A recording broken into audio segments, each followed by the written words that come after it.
சமீபத்தில் வெளிவந்த அதாவது ஆர்ஜே பாலாஜி, சூர்யா, திரிஷா இவங்க நடிச்ச கருப்புங்கிற படம் திரைக்கு வந்திருக்கு. அந்த படத்தை பத்தி தான் இந்த காணொளியில பார்க்க போறோம். வாருங்கள் பார்ப்போம்.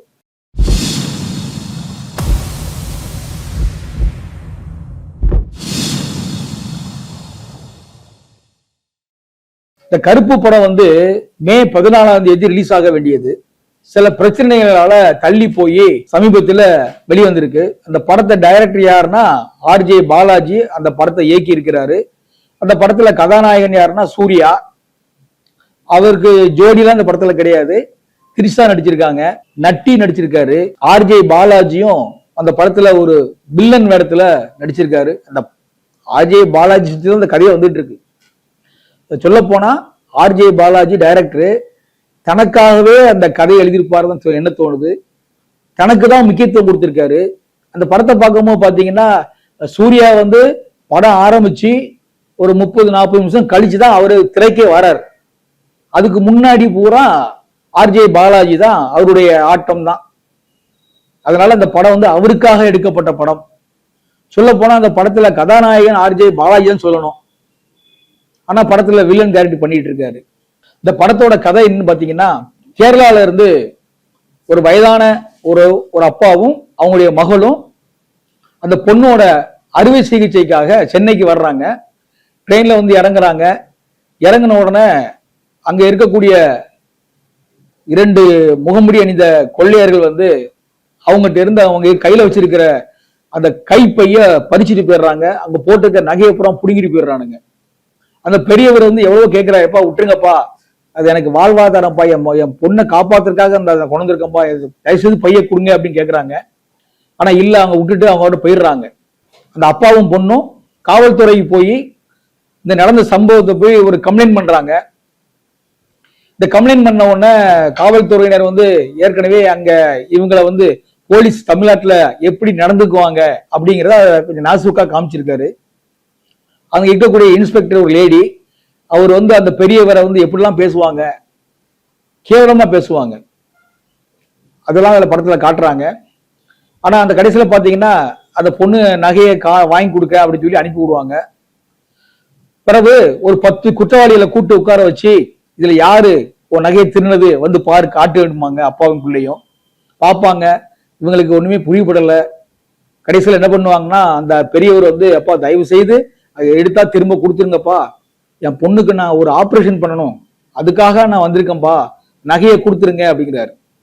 அவர் வரும்போது பணமா கொண்டு வரல, 65 பவுன் நகையை கொண்டு வந்திருக்காரு. பணத்தை அபேஸ் பண்ணிட்டானுங்க. கடைசியில போலீஸ்ல கண்டுபிடிச்சு 45 பவுன் நகையை திரும்ப கொடுக்குறாங்க அவங்ககிட்ட. அப்ப அவர் கேட்கிறாரு, நான் 60 பவுன் கொண்டு வந்தேன், 15 பவுன் நகையை காணுமே அப்படின்னு கேட்கிறாரு. உடனே அந்த இன்ஸ்பெக்டர் அம்மா அவரை பெரியவரை அசிங்கமா திட்டி போயா அப்படின்னு சொல்லி விரட்டி விட்டுறாங்க. ஏன்னா 45 பவுன் கொடுக்கல. திருட்டு போன நகையை உடனே கையில கொடுக்க முடியாதான். அதை கோர்ட்ல ஒப்படைச்சு கோர்ட் மூலமா தான் அதை கொடுக்கணும். அப்ப அங்க இருக்கக்கூடிய இன்ஸ்பெக்டர் சப் இன்ஸ்பெக்டர் அவர் சொல்றாரு, நாங்க இந்த லாயரை பாருங்க அப்படின்னு சொல்லி ஒரு கார்டை கொடுக்குறாரு. அவர் கார்டை வாங்கிட்டு போய் போறாரு. அவர் யாருன்னா அவர் தான் ஆர்ஜே பாலாஜி, வழக்கறிஞர். 7 கிணறு குற்றவியல் நீதிமன்றம். அங்க அந்த நீதிமன்றத்துல அங்க இருக்கக்கூடிய நீதியரசர் யாருன்னா நட்டி, அவர் தான் நீதியரசரா இருக்காரு. இவர் அதுல வழக்கறிஞரா இருக்காரு ஆர்ஜே பாலாஜி. அந்த ஒட்டுமொத்த நீதிமன்றமே அவருடைய கண்ட்ரோல்ல வச்சிருக்காரு. இவரை மீறி ஒரு கேஸும் வராது. யாரும் இவரை எதிர்த்து யாரும் வேற கேஸ் வாதாட மாட்டாங்க. இவர் சொன்னதான் நீதிபதி தீர்ப்பளிப்பார். இப்படி அந்த நீதிமன்றத்தை தன்னுடைய கண்ட்ரோல்ல வச்சுக்கிட்டு மிரட்டல் உருட்டல் பண்ணிட்டு இருப்பாரு. இவர் போறாங்க, அந்த பெரியவரும் அவங்க பொண்ணும் போய் அவர்கிட்ட போறாங்க. எப்ப அந்த மாதிரி நகையை இது பண்ணிட்டாங்க, எனக்கு மீட்டு கொடுங்கன்னு கேட்கறாங்க. ஒண்ணும் இல்ல, வாங்க நான் பாத்துக்கிறேன் அப்படின்னு சொல்லிட்டு அவர்கிட்ட, அதாவது ஒரு வழக்கறிஞர் டீம்கிட்ட ஒரு சாதாரண மக்கள் மாட்டிக்கிட்டா எப்படி அவங்கள்ட்ட என்ன உரிய முடியுமோ அதை உரியத கொஞ்சம் நல்லா காமிச்சிருக்காரு. அதாவது மத்தியால சாப்பாட்டுக்கு ஹோட்டல்ல போய் பிரியாணி சாப்பிடணும், 6 பேர் 7 பேர் பிரியாணி சாப்பிடணும், சிகரெட் அடிக்கணும், ஐஸ்கிரீம் சாப்பிடணும், தண்ணி அடிக்கணும், இளநீ சாப்பிடணும், இப்படி பல விஷயமா அவங்கள்ட்ட உறிஞ்சிடுறாங்க. குறைஞ்ச ஒரு 2-2.5 லட்சம் ரூபாய் அந்த சாப்பாட்டுக்கே அவங்க செலவு பண்றாங்க. ஆனா நகை வந்த பாடு இல்லை. கோர்ட்ல ஜட்ஜி என்ன சொல்றாருன்னா, தீர்ப்பு தள்ளி வைக்கப்படுகிறதுன்னு ஒத்தி வச்சிடுறாரு. வாய்தா கொடுக்கிற போயிட்டே இருக்கு. 4 மாசம் 5 மாசம் அலையறாங்க, ஒரு முடிவே இல்லை. அப்பாவும் பொண்ணும் ஒரு லாட்ஜில ரூம் எடுத்து தங்கியிருக்காங்க பாவம். அப்ப அந்த கோர்ட்ல இவர் வந்து ஐயோ இவ்வளவு நாள் ஆச்சே கிடைக்க மாட்டேங்க அப்படின்னு வேதனையில ஒரு நாள் அந்த நீதியரசர் என்ன சொல்றாரு, எல்லாம் சரியா இருக்கு, இனிமேல் நீங்க உங்க நகையை வாங்கிக்கலாம் அப்படின்னு சொல்லிட்டு இருக்கும் போது ஒருத்தர் வந்து காதல ஏதோ சொல்றாரு. சொன்ன உடனே அவரு நான் அவசரமா வெளியே போறேன், அதனால நான் திரும்ப இன்னொரு நாள் இது உங்களுக்கு ஒப்படைக்கன்னு சொல்லிட்டு கைத்து போட்டு போயிடுவாரு. போகும்போது இந்த பெரியவர் ஒரு ஆதங்கத்துல நீதியரசரை எதிர்த்து பேசுவார். நீ எங்க வேணாலும் போங்க சார், அது கையெழுத்து போட்டு எனக்கு இந்த நகையை கொடுத்துருங்க, என் பொண்ணுக்கு ஆபரேஷன் பண்ணணும், அதை கொடுத்துட்டு போங்கன்னு ஜட்ஜிக்கு கோவம் வந்துருது. வந்த உடனே அவர் சொல்றாரு கோவத்துல அப்புறம் பண்ணிக்கலாம் அப்படின்னு அந்த பொண்ணு திட்டுறாரு. அந்த பொண்ணு வந்து ஸ்லீவ்லெஸ் ட்ரெஸ் போட்டிருப்பா. கோர்ட்டுக்கு வந்து நீங்க கோர்ட்டே நீங்க அவமதிக்கிறீங்க, ஒரு கோர்ட்டுக்கு இப்படிதான் வர்றதா அப்படின்னு சொல்லி கேட்கிறாங்க. அதுக்கு அந்த பொண்ணு சொல்லும், எங்க இதுல வழக்காடு மன்றத்துல இந்த நீதிமன்றத்துல ட்ரெஸ் தான் பிரச்சனையா, அது பார்க்கறவங்களுடைய கண்ணை பொறுத்து இருக்குங்க, அவங்களுடைய பார்வையை பொறுத்து இருக்கு அப்படின்னு சொன்னோன்னா நீதியரசருக்கு ஒரு மாதிரி ஆயிடுவாரு. உடனே நீதியரசரை எதிர்த்து பேசிட்டா அப்படின்னு சொல்லி ஒரு நாள் முழுக்க அவளை சிறையில் வைங்கன்னு சொல்லி உத்தரவு போட்டு அவர் போயிடுவாரு. இவர் வெளியே அந்த பெரியவர் வெளியே வந்து கண் கலங்கி உட்கார்ந்துட்டு இருப்பாரு. அப்ப ஒரு பெரியவர் வந்து நாங்க டீ சாப்பிடுங்கன்னு சொல்லுவாரு. என்னன்னு சொல்லுவாரு, நானும் உங்களை மாதிரிதான் 30 வருஷமா எங்க சொத்து பிரச்சனையா வந்தேன், இது வரைக்கும் எனக்கு தீர்ப்பு கிடைக்கல, போயிட்டு அடைய முடியல, அதனால நான் இங்கே தங்கிட்டேன், ஏதோ இங்க கிடைக்கிற 10-20 வச்சு என் வாழ்க்கையை ஓட்டிட்டு இருக்கேன், நீங்களும் அதே மாதிரிதான் வரப்போறீங்க, சாப்பிடுங்க அப்படின்பாப்புல. அதுல ஒரு கோயில் இருக்கும், கருப்பசாமி கோயில். அந்த கோயில் மட்டும் தான் உட்காந்து பேசிட்டு இருப்பாங்க. அப்ப என்ன கேட்கும்போது சொல்லுவாங்க, அந்த கோயில்ல மிகவும் பவர்ஃபுல்லான சாமி இது, மிளகாயை இடிச்சு அதை எடுத்து கருப்பசாமி முகத்துல பூசி உடம்பெல்லாம் பூசிட்டு உங்களை வேண்டுதலை சொன்னீங்கன்னா உங்களுக்கு நல்லது நடக்கும் அப்படின்னு ஏற்கனவே சொல்லியிருப்பாங்க. உடனே பெரியவர் என்ன பண்ணுவாரு, நேர இதோ இறைவனா நம்மளை காப்பாற்றட்டும் அப்படின்னு போய் மிளகாய் இடிச்சு அந்த சாந்து எடுத்து கருப்பசாமி முகத்துல பூசி வேண்டுவாரு. உடனே அடுத்த நாள் கோர்ட்ல வரும்போது வாதாடுறதுக்காக சூர்யா வர்றார். சூர்யா யாருன்னா அந்த கருப்பசாமிங்கிற நம்ம சாமியுடைய அவர் தான் ஒரு அட்வொகேட்டா அங்க வராரு. வந்து அவங்களுக்கு நீங்க கவலைப்படாதீங்க, உங்களுக்கு நான் பாத்துக்கிறேன், உங்களுக்கு நகையை நான் மீட்டு தரேன் அப்படின்னு சொல்றாரு. அதாவது மொத்தத்துல என்னன்னா ஒரு கடவுளுக்கும் ஒரு மனிதனுக்கும் போட்டி, இதுதான் கதை.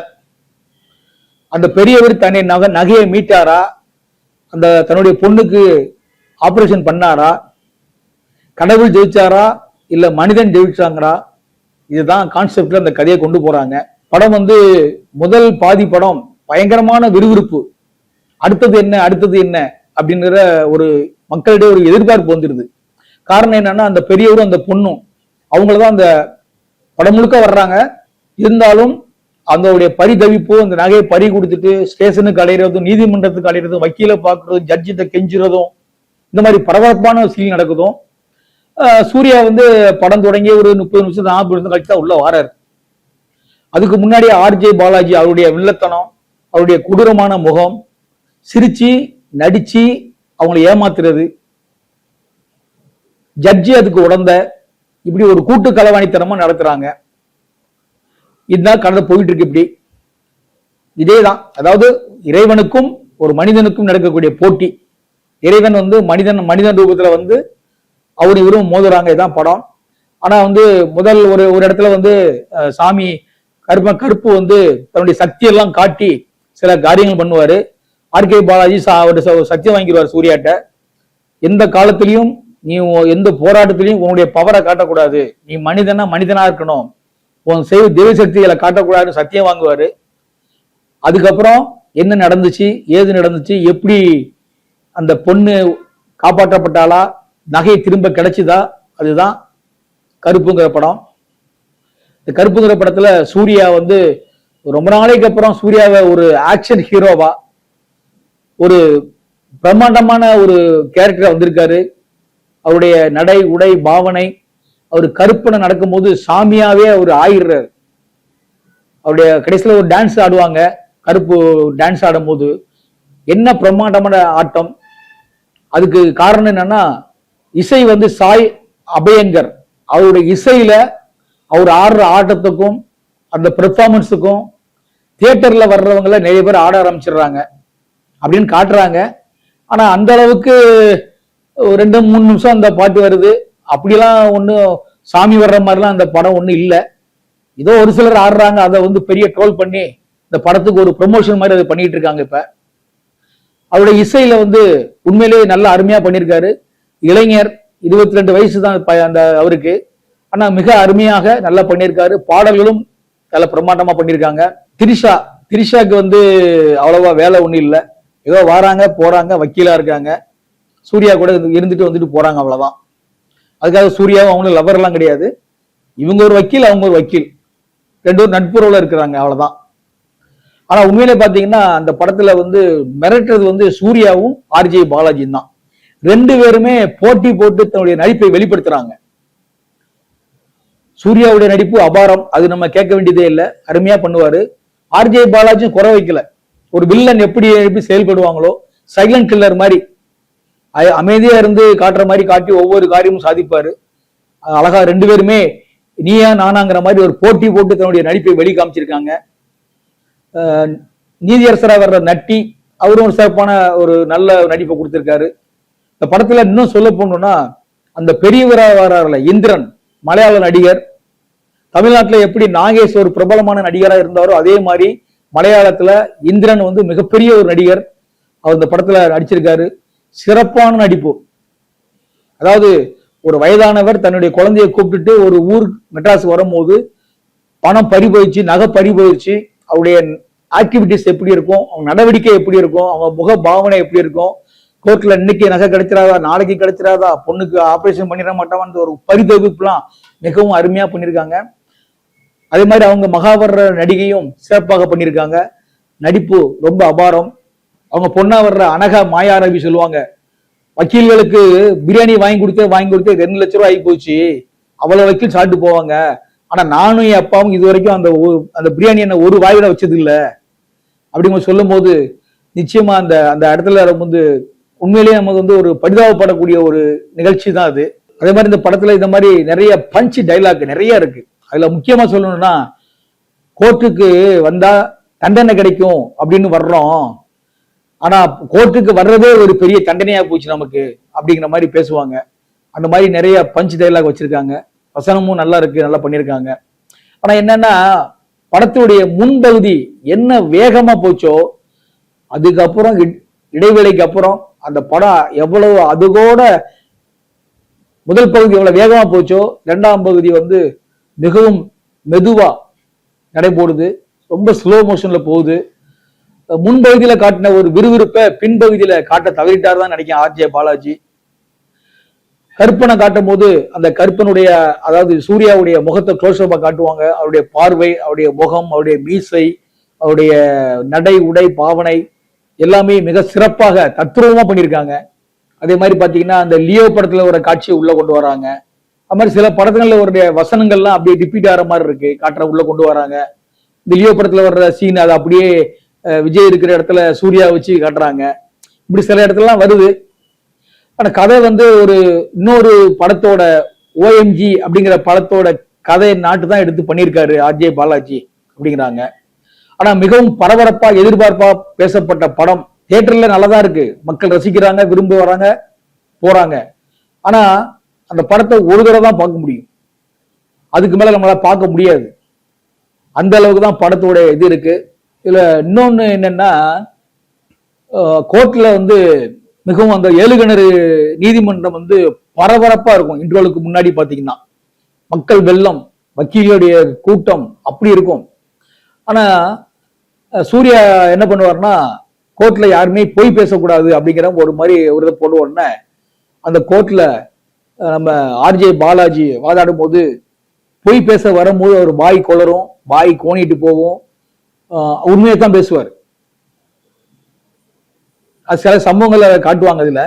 அதுல வந்து ஒரு எம்எல்ஏ தன்னுடைய உதவியாளராக வேலைக்கூடிய ஒரு பொண்ணை பாலியல் வன்முறை செஞ்சிருவாரு. அது கோர்ட்ல கேஸ் நடக்கும். அது ஆர்ஜே பாலாஜி தான் பண்ணிட்டு இருப்பாரு.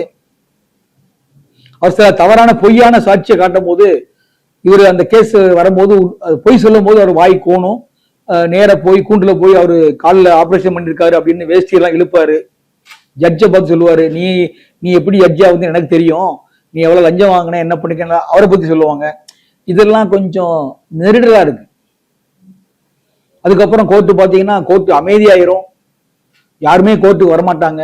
ஏன்னா நாட்டுல வந்து நல்லதே நடக்குதான், கெட்டது நடக்கல, கொலை நடக்கல, கொள்ளை நடக்கல, பாலியல் வன்முறை நடக்கல, எதுவுமே நடக்காம நிம்மதியான ஒரு போயிட்டு இருக்கிறதுனால கோர்ட்டுக்கு யாரும் வர்றது இல்ல. பழைய 4000 5000 கையிருக்கக்கூடிய கேஸுகள் தான் இப்போ ஒவ்வொன்றா பார்த்துட்டு இருக்காங்க அப்படிங்கிற மாதிரி காட்டுறாங்க. இதெல்லாம் கொஞ்சம் ரொம்ப அளவுக்கு அதிகமா தெரியுது. மொத்தத்துல பாத்தீங்கன்னா கருப்பு வந்து வெறுப்பு இல்லாம பார்க்கலாம், ஒரு தடவை பார்க்கலாம்.